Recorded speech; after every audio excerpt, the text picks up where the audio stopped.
ready? Let's go.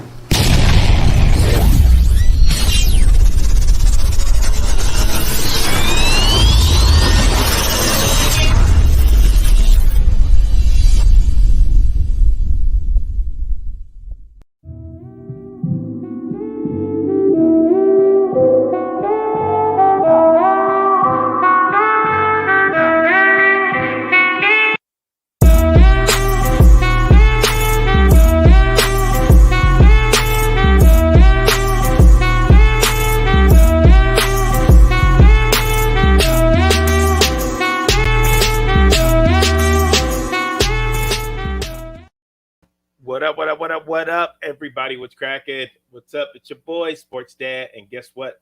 Hey, it is Thursday, and you're rocking with me. Started a little earlier today so that we can get on with our evening festivities. And but we want to just go ahead and just tap in just for a little bit. Just say what's up to everybody. Hopefully, everybody's having a great week thus far. And we're doing our thing. We're definitely doing our thing. I've been, I reached out today and I posted a video and I said, hey, I want to know how it's actually going with the actual camps with you all and what you guys are experiencing from my parents, players, and all that good stuff. Tap in real quick and let me know what you have been experiencing thus far, and we'll talk about it. And I'll let you in on some things, and we're going to talk about too the different color shirts and what they mean.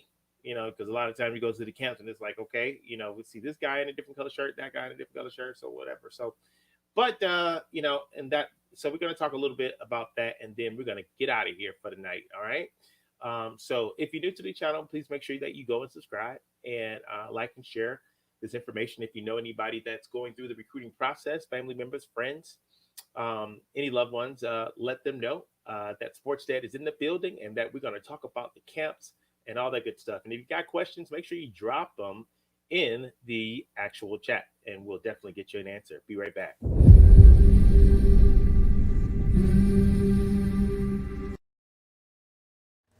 What's good, everybody? It's your boy Sports Dad. As you know, we have been making some significant changes to the channel, and it's happening lightning fast. Just recently, we added Lunch Table Talk, which normally kicks off at 7:30 p.m. Eastern Standard Time on Wednesday.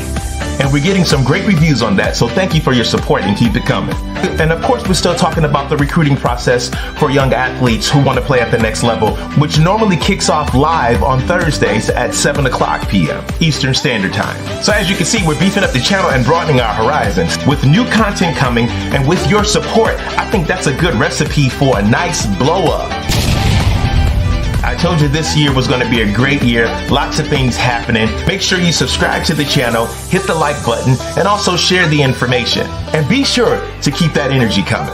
Listen, if you want to know more about recruiting and what it's like on the inside, and if you want to get into some friendly, heated sports debates, you know where to find me. Make sure that you tap in with your boy. That's what's up. That's what's up.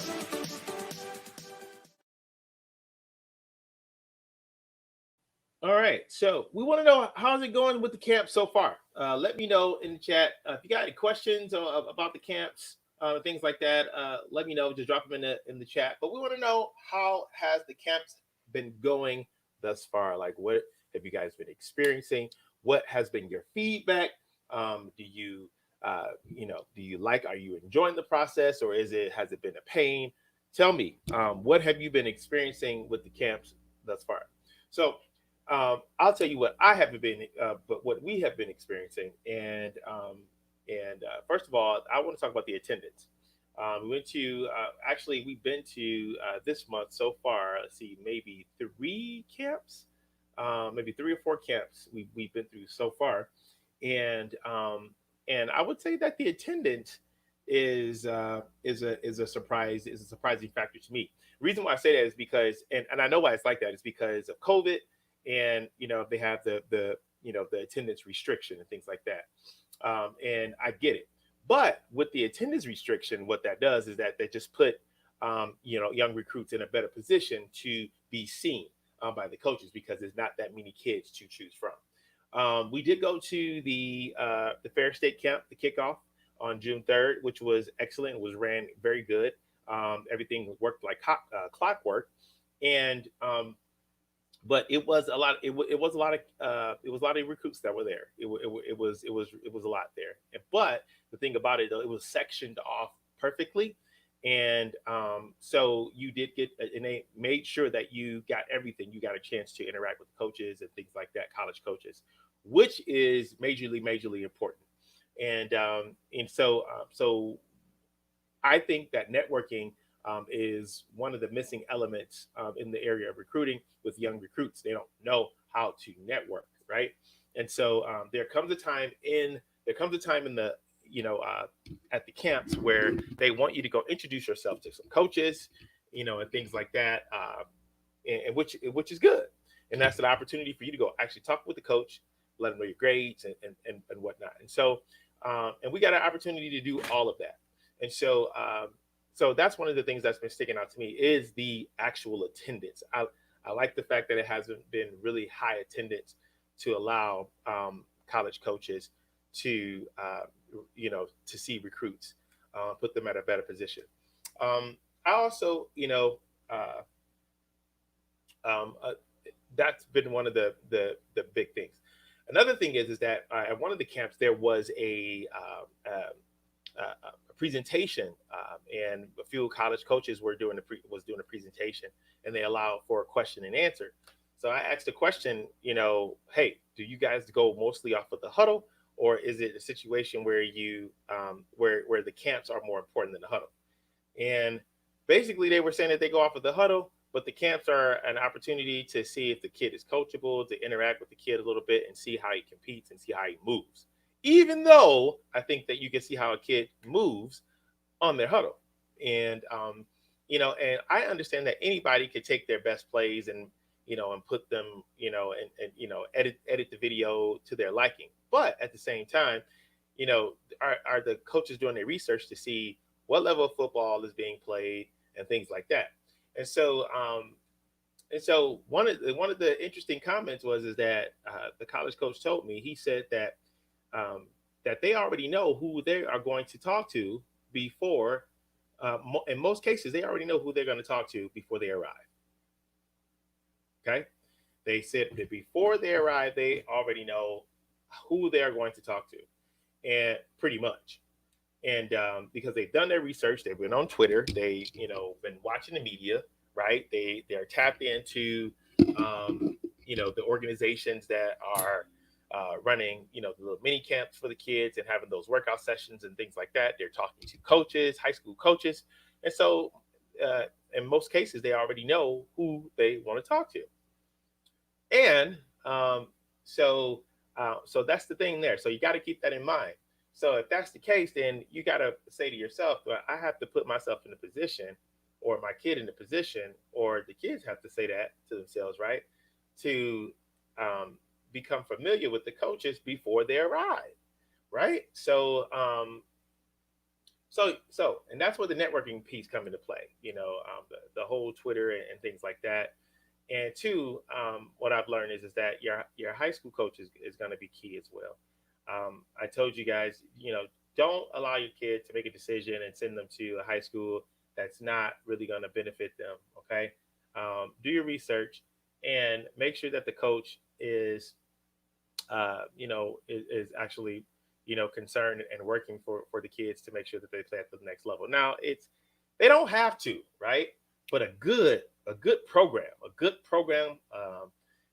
that a good football program, a good athletic program, they would definitely have that element working within their system, because when you're doing that, then that makes people want to be a part of it. And so the high school coach is key, because, and the reason why I say that is because they can reach out to the camps, or they can reach out to the leaders there, or whatnot, or to the coaches, and if they have a rapport with them, and let them know that you're coming, and things like that. And then now they know to look for you when they do come. And so that helps, right? That definitely helps. Now, if you are a kid that you have some huddle highlights, but it's not that great, or if you're not in a situation um, where you're making a lot of noise on your huddle, then you're gonna have to work a little bit harder, right? You're gonna have to work a little bit harder. You're gonna have to go into the camp, and you're just gonna have to let your work speak for you.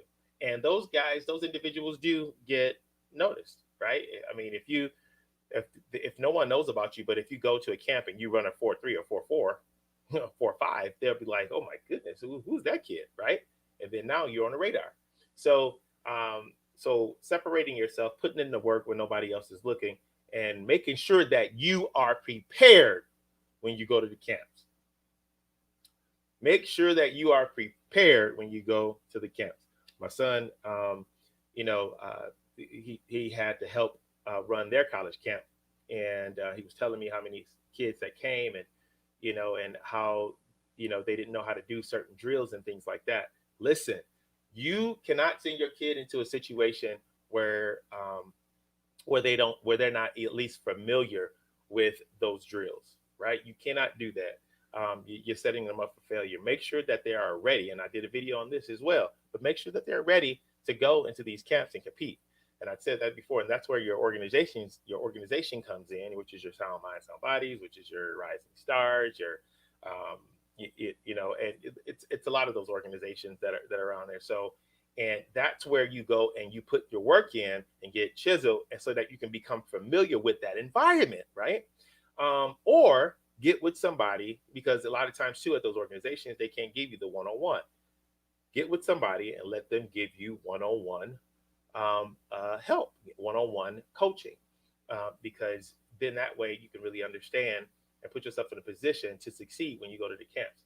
A lot of the kids are going to the camp, they're going blind and not even used to the camp environment, and they're letting guys take cuts and things like that, and so it's a whole lot of things that go within the camps. And so go check in my videos, go check my playlist on YouTube. I talk a little bit about that and give some best practices. Now I want to talk about the shirts. So if you notice at the shirts, I mean, at the camps, a lot of these guys, they have on different color shirts, right? And most of the time, I thought originally that it was, in some cases, it's different positions, different shirt colors, right? Different positions, different shirt colors. And so, I looked at that, and I thought that it basically just dealt with the position, but it's not just only dealing with the position.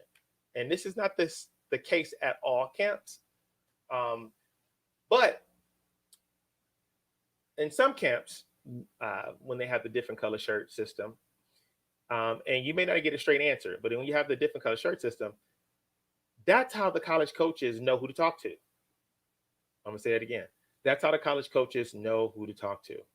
Um, I've been to camps and I've seen, where they get certain wristbands, right? And if they got a certain color wristband, then that means that, hey, they're one of the guys. And so, so when they have a different color shirt, and sometimes like in those positions, right? If there's with the running back group and you got the running backs, well, and if but the running backs have different color shirts, but it's this, they're the same position, it could be a chance where you have a set of elite running backs, a set of good running backs, and a set of okay running backs.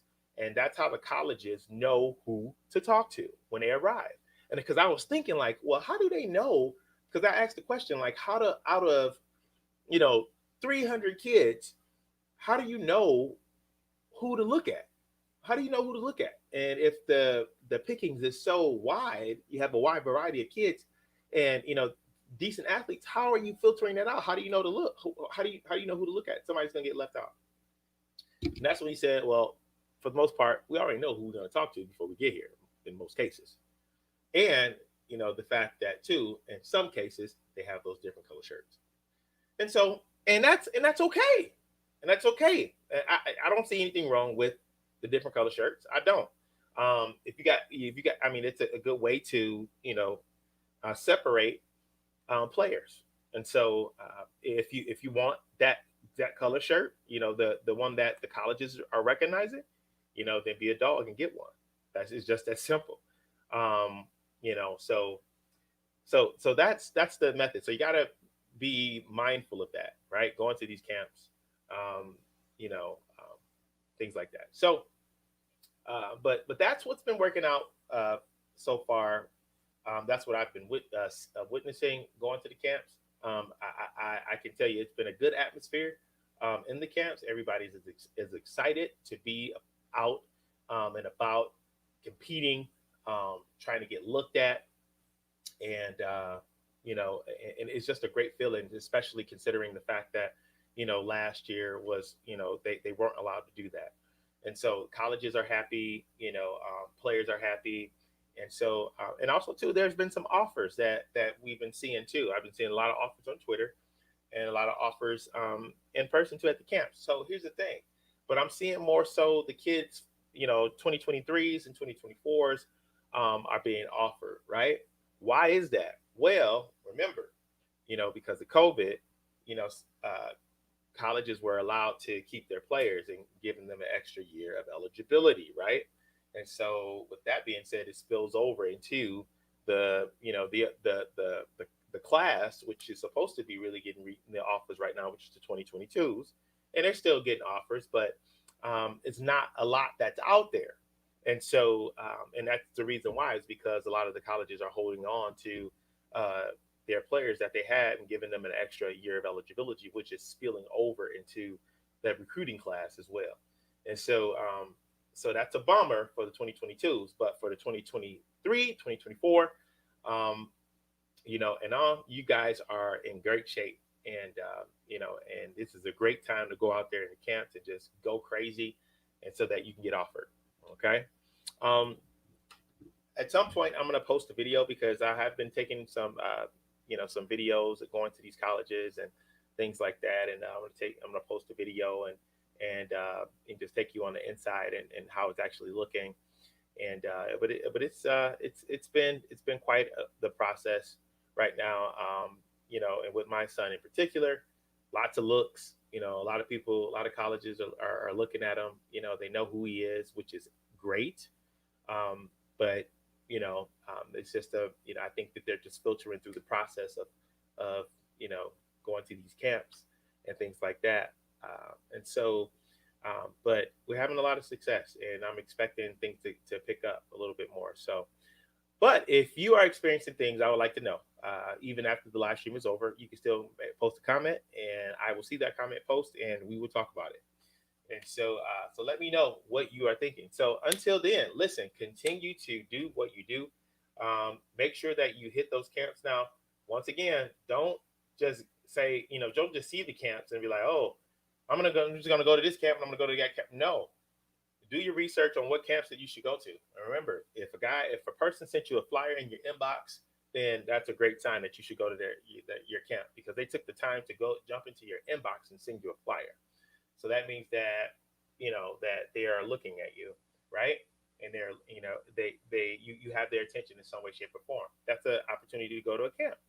And so, but don't just show up blindly to camps. Do your research and make sure that certain college coaches are going to be there and things like that. And and putting yourself in a position to succeed. So, I wanted to just chime on a little bit and talk a little bit about that, about the camps, because the camps is where it's at. So if you're at home and you're not doing anything in summer and you're playing football and basketball too, there are some basketball camps that are going on too, and they're looking at students and they're looking at student athletes, and that's a good opportunity for you to try to go and get an offer. So check it out. Make sure that you tap into these camps, take advantage of it, because we didn't have this last year and it's here now. So go to as many camps as you can just to get your name out there, go and compete so that the colleges can interact with you. And then when you go, make sure that you network, shake their hands. You don't have to be desperate, but hey, go talk to them, shake their hand. What's up, coach?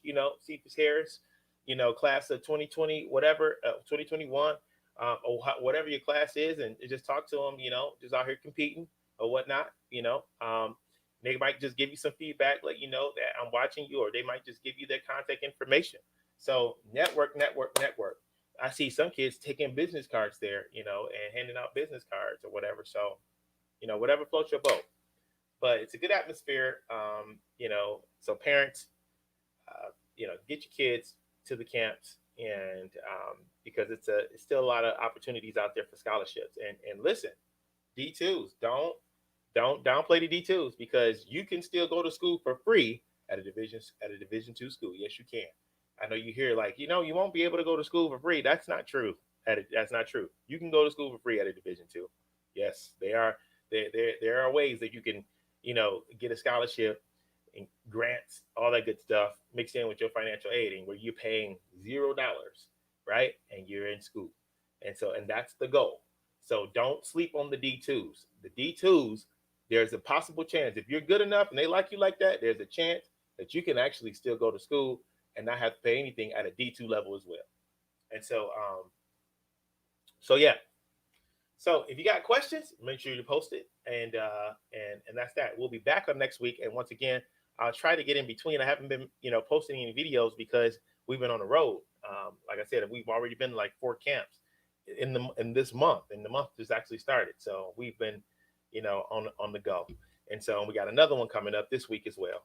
So yeah, we're going to keep it rolling. So, and I'll keep you guys posted, and I'm going to upload videos and let you guys know when the time is right, what's happening, and with my own situation as well, because it's been a lot of success. And so, but one of the main key things though is to ensure that you are tapped in to a high school that is connected with coaches. That's one of the questions that you should be asking. Get with your coach. Coach, I want to go to college, on a football scholarship. Can you help me? These are the camps that I want to go to. Can you call them and build some rapport and let them know that I'm coming? What have you. There's a lot of things that these coaches do on the back end that they do not get credit for. And a good program, and that's how that's a good indicator if it's a good program. Number one is if they have students going to college from their program, and 2, if they are willing to help and if they have connections at that level. All right. Thank you, sir. All right. And we are out of here. All right. We'll be back on next week. Make sure you stay tapped in. There you have it, folks. Another great recruiting session in the books. Definitely there were some huge nuggets that were dropped, and hopefully you're walking away with something tangible. Don't forget to subscribe to the channel and make sure you hit the notification bell so you'll be notified when we post new information. And also, too, if you want to support the channel financially, be sure to send all donations to